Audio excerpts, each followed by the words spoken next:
नमस्ते. या वर्षीचं बृहन महाराष्ट्र मंडळचं 2 वर्षातनं जे एकदा आपलं संमेलन होतं, माझ्या मनात त्या संमेलनाचं स्थान आपल्या अमेरिकेतल्या घराचं स्नेह संमेलन आहे.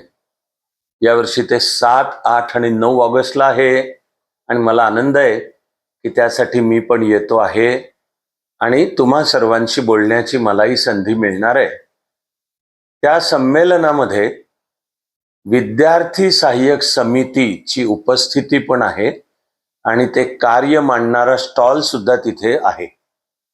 विद्यार्थी सहाय्यक समिती ही समाजातल्या खऱ्या अर्थाने गोरगरीब पण गुणवान मुलामुलींसाठी अत्यंत निस्वार्थपणे तळमळीने आणि अतिशय उत्तम काम करणारी एक संस्था आहे.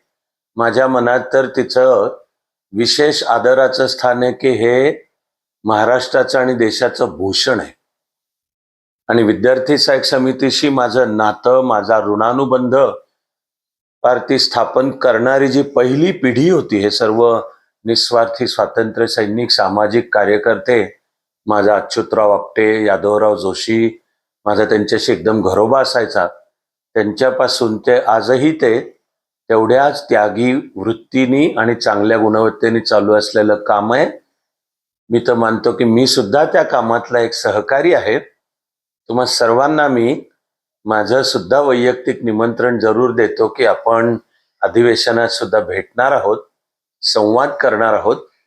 मी तुम्हाला आवाहन, विनंती आणि निमंत्रण सर्व काही देतो की खास हा विद्यार्थी सहाय्यक समितीचा जो स्टॉल आहे, कृपया त्याला भेटही द्या, काम समजावून घ्या आणि आपल्या परीने त्या कामाचं बळ वाढवण्यासाठी आवश्यक ते सर्व काही करा. सर्वांना सर्व काळ सर्व शुभेच्छा.